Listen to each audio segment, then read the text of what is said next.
Imagina se o seu cliente chega no escritório e fala: doutor, não consigo receber o auxílio emergencial do governo de R$ 600 porque a empresa não deu baixa na minha carteira. O que você deve fazer? Esse é o episódio de hoje do Descomplicando o Trabalhista.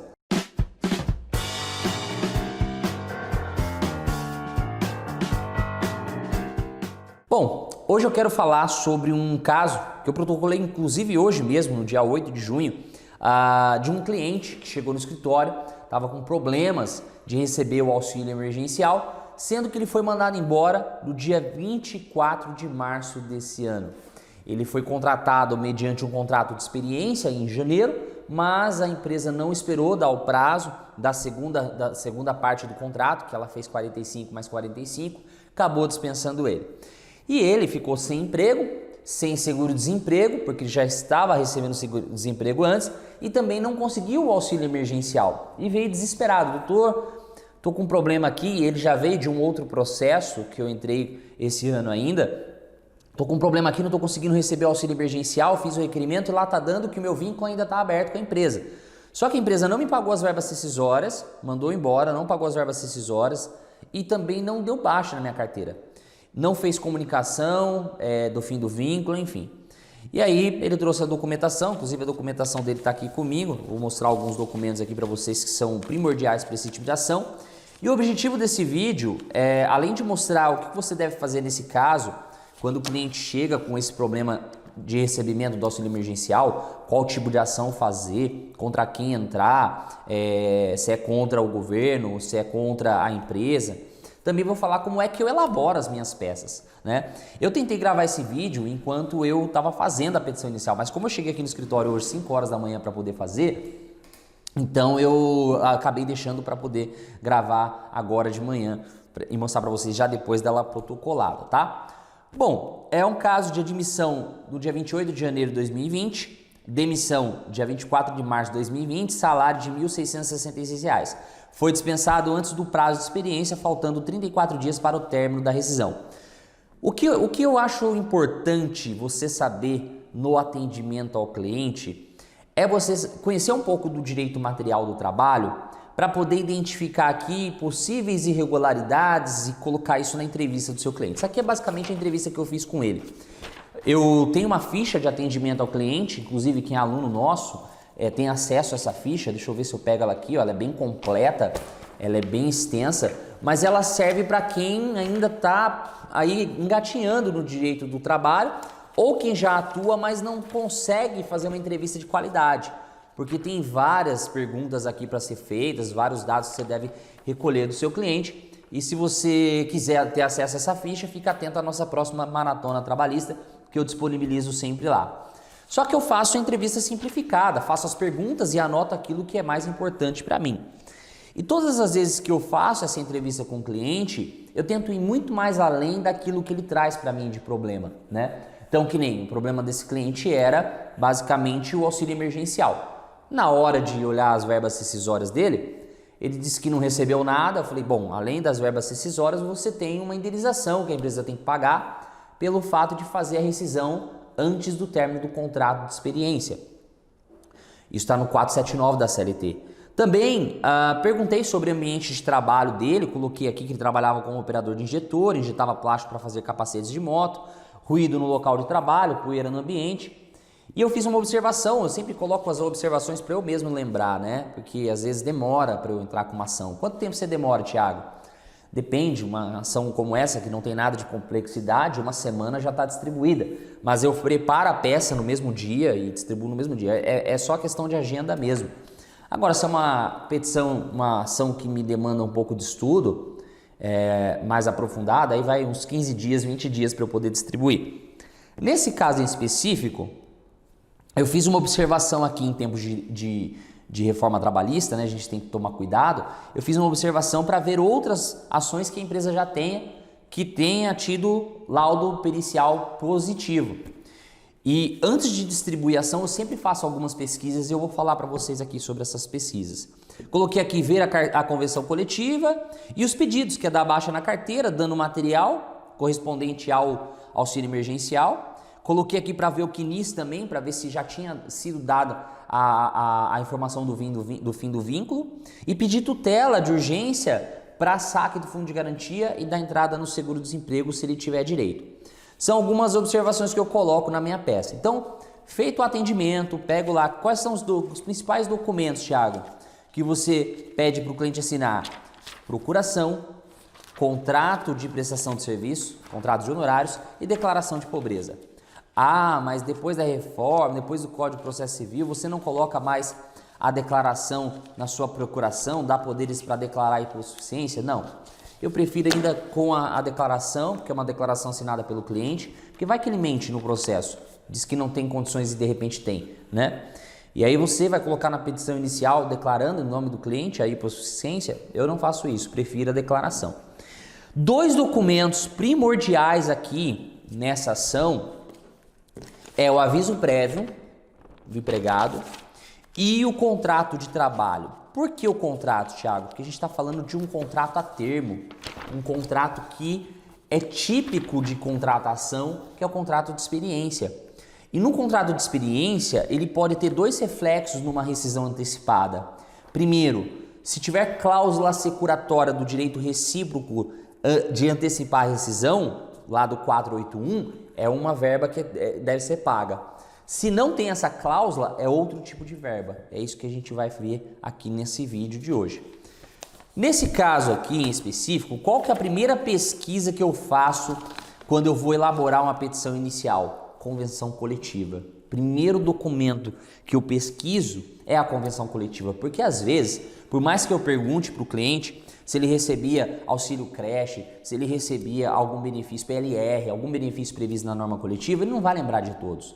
Então eu pego a convenção coletiva, porque às vezes ele nem sabia que ele tinha o direito. Que nem, eu pego a convenção para verificar a database, porque se a empresa mandou ele embora nos 30 dias anteriores que antecede a database, deve pagar uma multa equivalente ao salário do empregado. Eu verifico na convenção coletiva o adicional de horas extras, porque às vezes a empresa paga o adicional legal de 50%, mas a convenção coletiva prevê um adicional maior.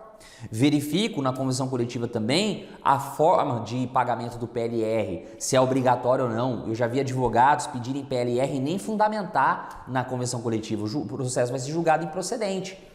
A convenção coletiva, ela é a comprovação do direito previsto em norma coletiva, né? A juntada da convenção ou do acordo.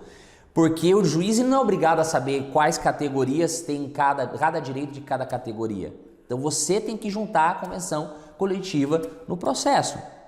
E isso é possível você fazer a juntada a qualquer momento antes da sentença, porque assim o juiz vai analisar o pleito com base nas convenções coletivas ou acordo coletivo, tá? Então assim, uma observação importante que eu sempre faço: primeiro, convenção coletiva. Como que eu consulto a convenção coletiva, Thiago? Eu utilizo muito o site do mediador do Ministério do Trabalho e Emprego, o antigo Ministério do Trabalho e Emprego, com base no CNPJ do sindicato, que vai constar num termo lá da rescisão contratual. No termo de rescisão tem um campo escrito sindicato e tem um CNPJ lá, mas você precisa verificar se a empresa fazia o enquadramento correto. Nesse caso desse empregado, era uma empresa que fabricava aqueles visores de capacete. Era uma empresa que trabalhava com plásticos. Qual que é a atividade preponderante da empresa aqui, né? É a produção, comercialização de artefatos de plástico.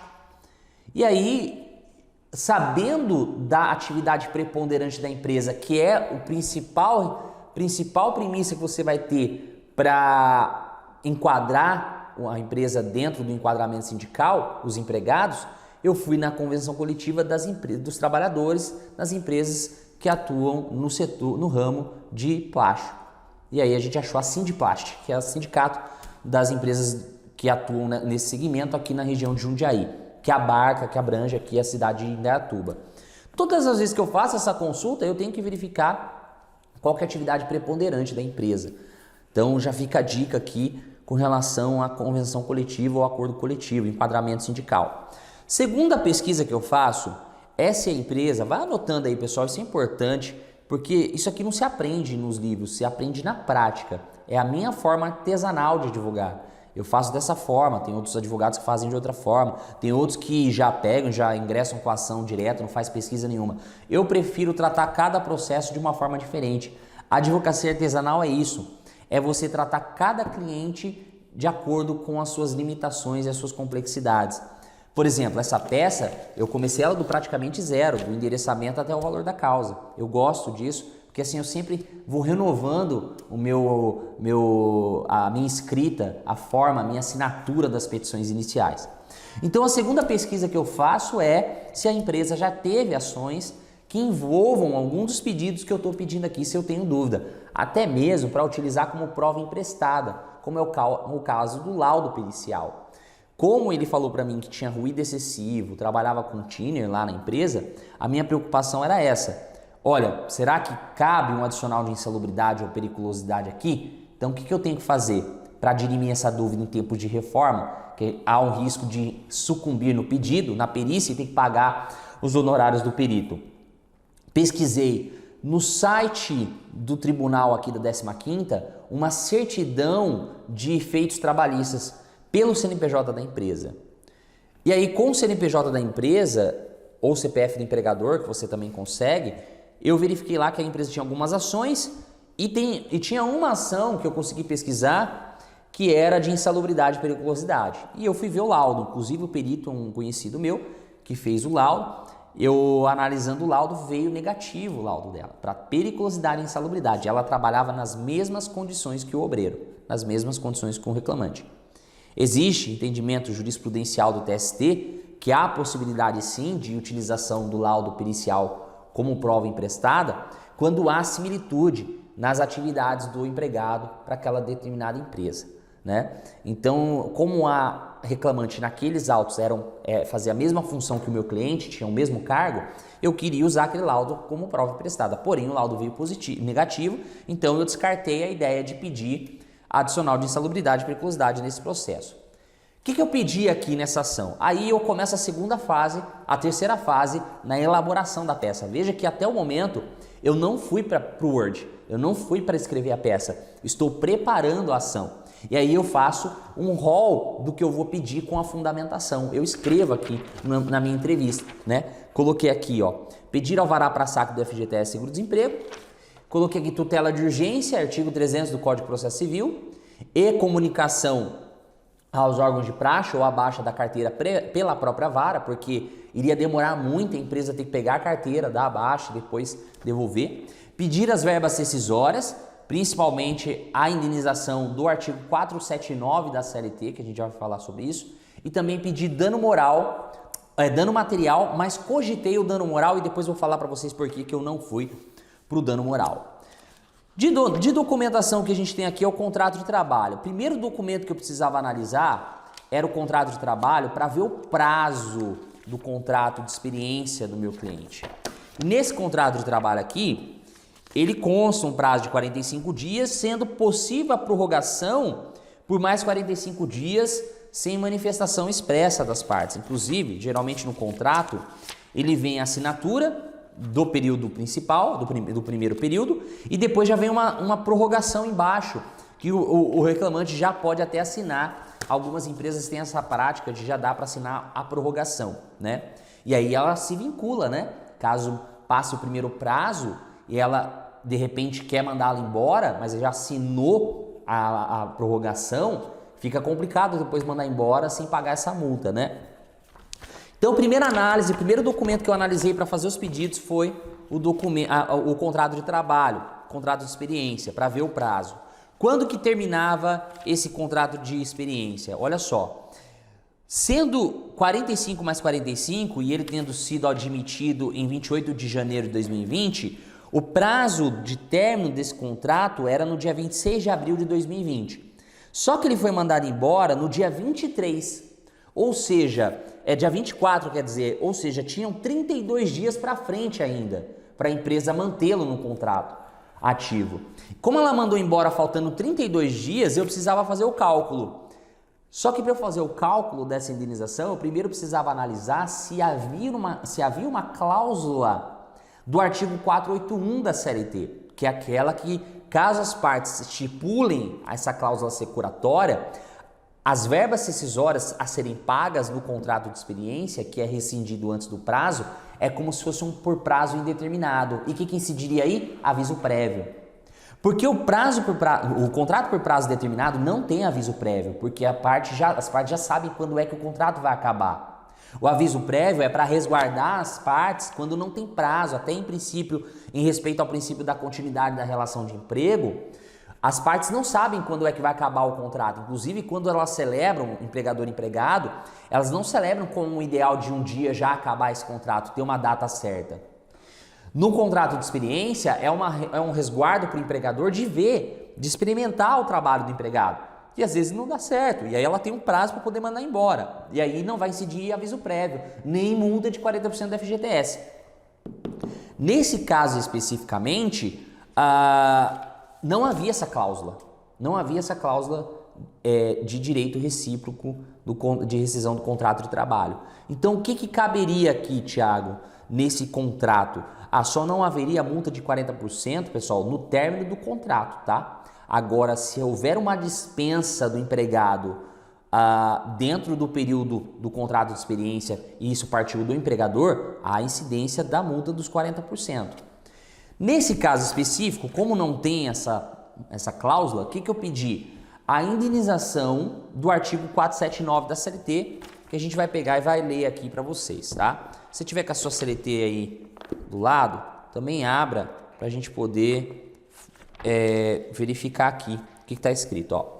Nos contratos que tenham termo estipulado, o empregador que sem justa causa despedir o empregado será obrigado a pagar-lhe a título de indenização e por metade a remuneração a que teria direito até o término do contrato. Se ele tinha 32 dias de aviso de contrato de trabalho ainda a ser pago, como que eu calculo isso, Thiago? Vamos pegar a calculadora aqui, ó. Calculadora. Deixa eu ver se tem aqui. Aqui, ó. Eu pego o salário dele, que aqui é R$ 1.666, divido por 30 e multiplico por 32.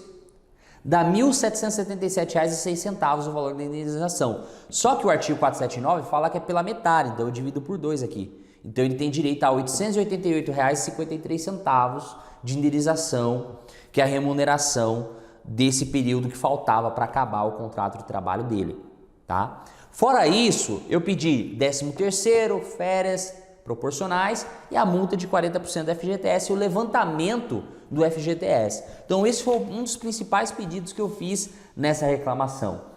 Mas como eu também preciso comprovar para o juiz que houve uma dispensa imotivada, eu tenho que juntar o aviso prévio do empregado. E isso vai me ajudar na concessão do alvará para saque do fundo de garantia, que tem 2 meses depositados lá, que dá 300 e poucos reais. Então, primeiro, na organização da peça, na hora de elaborar a petição inicial, o que eu faço? Eu vou por ordem de importância em cada pedido. Coloco lá a qualificação, gratuidade judiciária. Pessoal, uma coisa que eu vejo em várias peças, e eu acho desnecessário hoje, é colocar aquele tópico da dispensa para a passagem da comissão de conciliação prévia. Isso já está em desuso há muito tempo. Então não há necessidade de você fazer esse tópico, não tem necessidade, tá? Então eu vou do contrato de trabalho e aí eu narro lá no contrato mais ou menos o quê? A data de admissão, demissão, salário, função, jornada e a forma de extinção do contrato de trabalho. E aí eu venho nessa peça já com pedido de tutela de urgência. Digo o seguinte, olha excelência, basicamente isso, ele foi mandado embora sem justa causa, tá aqui o aviso prévio dele. Tá aqui, é um documento assinado pela empresa, tem o logo da empresa, tudo bonitinho. Sendo assim, ele faz jus ao saque do fundo de garantia. Só que como a empresa não forneceu as guias, há um perigo no interregno entre a distribuição da ação até a entrega da via do sustento do empregado. Então aqui eu comprovo os 2 requisitos elementares e tem um terceiro requisito pelo Código de Processo Civil, que eu já vou falar o que é, para que o juiz já conceda de imediato o saque do fundo de garantia e a entrada no seguro-desemprego. Muito embora eu tive que fazer uma jogada nessa ação aqui, porque eu acho que ele não vai ter direito ao seguro-desemprego. Então o que eu coloquei? Fumaça do bom direito, fumo bonis iuris, os elementos que evidenciam a probabilidade do direito. Qual é, Thiago? A dispensa. Está aqui. A comprovação está aqui. Esse é um dos requisitos da tutela de urgência. Segundo requisito, perigo de dano ou risco ao resultado útil do processo. Que esse risco ao resultado útil do processo é mais utilizado para as medidas cautelares. Mas, para a garantia e preservação do bem da vida pretendido na ação, que é o seguro-desemprego e o fundo de garantia do empregado aqui, eu uso o quê? O perigo de dano irreparável ou de difícil reparação. Muito embora o CPC tenha simplificado aqui, a gente utiliza ainda esse conceito de difícil reparação ou irreparável. E tem um terceiro requisito que é o prejuízo em caso de reversibilidade da decisão precária, da decisão dada em sede de tutela de urgência. No caso aqui, fornecer as guias seguro-desemprego e saque do fundo de garantia, não há reversibilidade em desfavor da empresa, não há prejuízo para a empresa caso essa decisão seja revertida lá na frente. Então, os três requisitos estão presentes.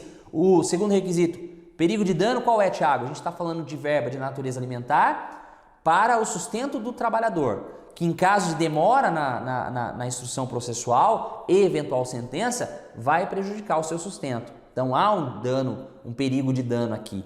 Então, esses são os requisitos que eu uso quando eu peço tutela de urgência para saque do fundo de garantia e seguro-desemprego. Tiago, vale a pena eu pedir tutela de urgência em caso de rescisão indireta? A rescisão indireta, ela é controversa. Ela é uma forma de extinção do contrato controvertida. Então, depende de dilação probatória, depende de instrução processual, dificilmente o juiz daria. Mesmo que você tenha a prova cabal lá da falta grave do empregador, tá?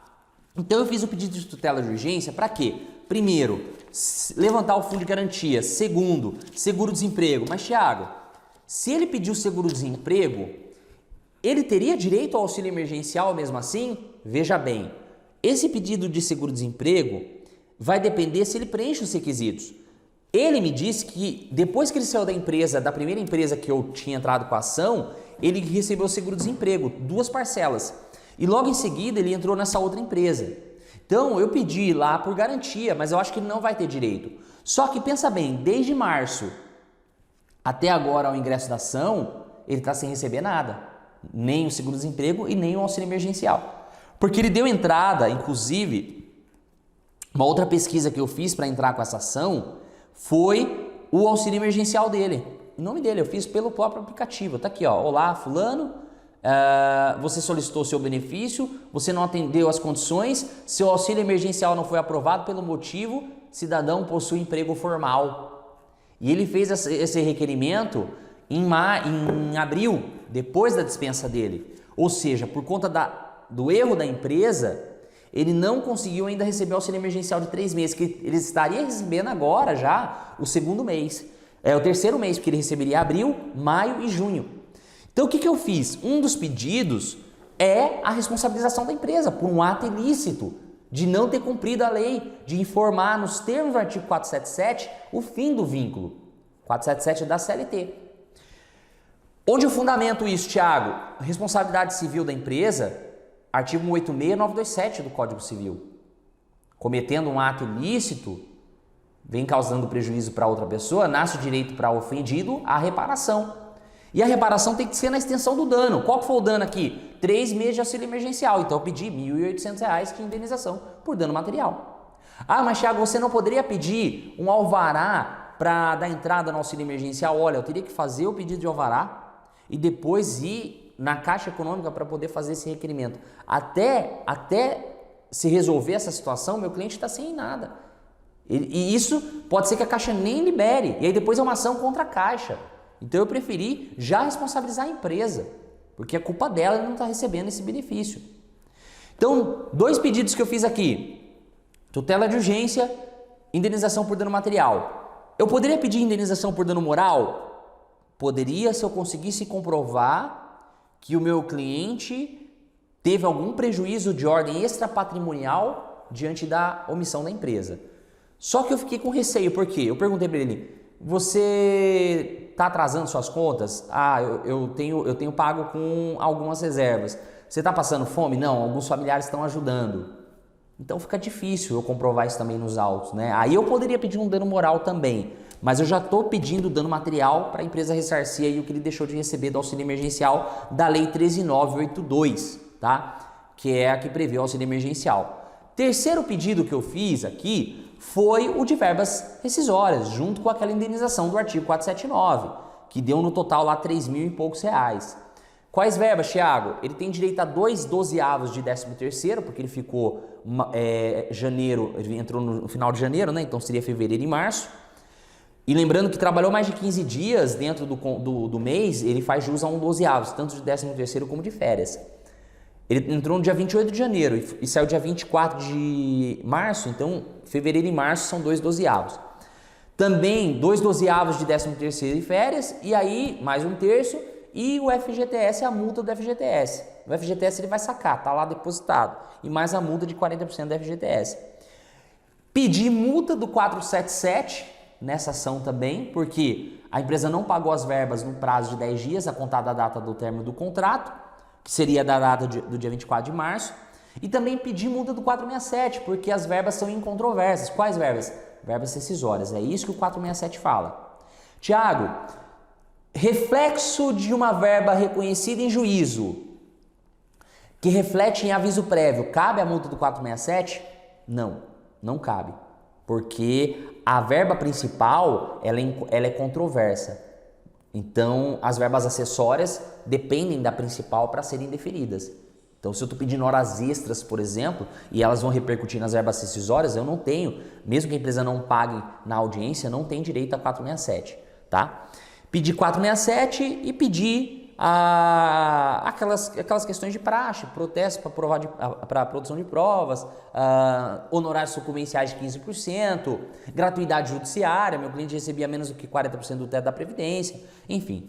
E agora, acredito eu distribuí a ação, era às 6 horas da manhã, eu vou pesquisar depois, vou ver se já saiu a nossa tutela de urgência, porque a juíza aqui é rápida para poder julgar esse tipo de ação. Saindo da tutela de urgência, ele vai dar entrada no seu seguro-desemprego, pedir na tutela também para que a própria Secretaria da Vara faça a anotação do fim do vínculo, para que isso agilize na hora dele dar entrada na caixa, tá? Porque até a empresa pegar, a vara tá fechada, enfim, aí eu vou ver como que isso vai se alongar aí depois da tutela de urgência deferida ou não pela juíza, e eu gravo um vídeo à parte para falar isso para vocês, tá bom?